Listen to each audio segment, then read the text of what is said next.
Dakota king ya pekin o wasin takon ya pe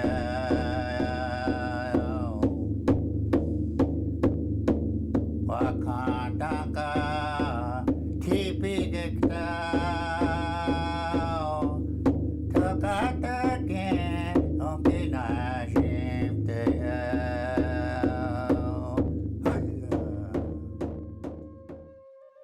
I think this language here is spiritual. I used to go to Harriet's place down here, and Elsie and them up there, and Bessie and them, and Josephine.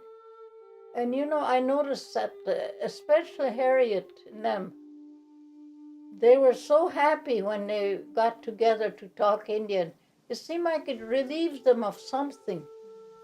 这个我是呢，这我是那考掉我呢，我那个呗。哎呀，他讲么呢？مش تاكو جي ويكسك يا تطلع ويكسك يطلع نيسي تاكو هنا دكوتي نيوودا كابي. Everybody spoke Dakota. The whole community, I think, majority of people spoke Dakota. All I can remember is the quietness of their voices. That's the one thing that sticks in my mind. Hearing Dakota all the time was just so comforting. My grandmother and grandfather brought us up, and they spoke the Dakota language all the time. So we understood it when we were little, but as growing up, we weren't allowed to talk it in school, so we eventually forgot it. Pipestone, Minnesota school of Hanawa you dabbed the Master Kika and Co up here, Coxie up again. A taco ruler, taco hair carpet, and no, nah, mum pepper chat.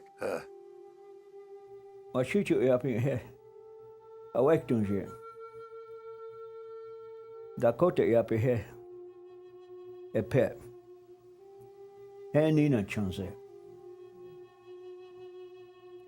We don't speak that devil's language here. We speak English. And then here up here, I can't up here. Nina Xumayam. Growing up, they always talked about 1862, the things that happened there, and I remember the stories of the forced march. I grew up hearing those stories. The elders would talk about those things. The forced march to Fort Snelling, the hanging. And so I always knew that, but I never could find out in the history books. It's like nobody knew outside our family.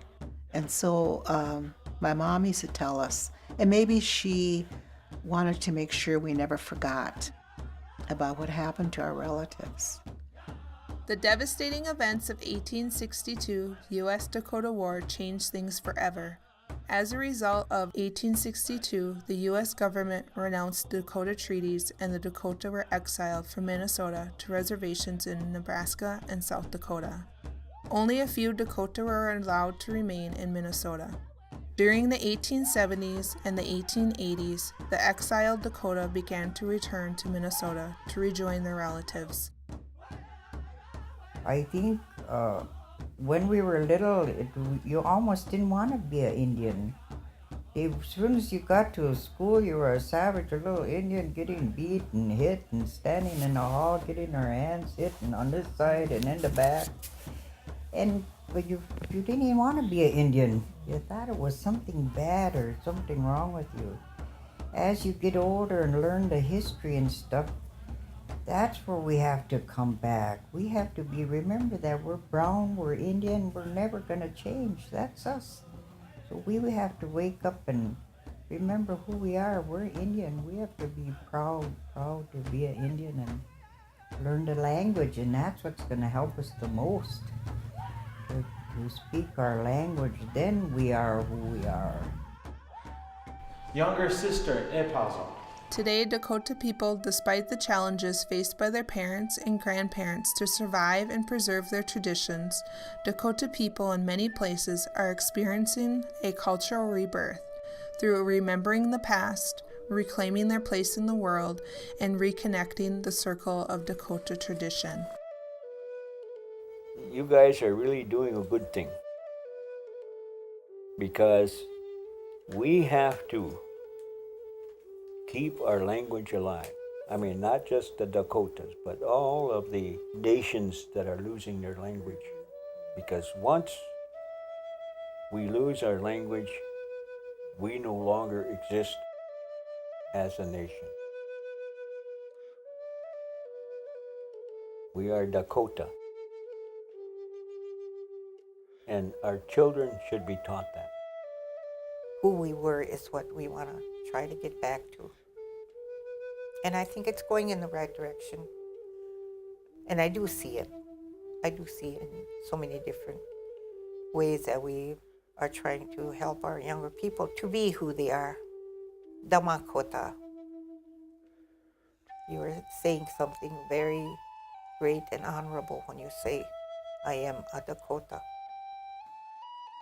Chantewa stea ompuo. Okshiapia. He petuki. Taku waste e chanoka. Nie ke taku waste. Something good happened to you.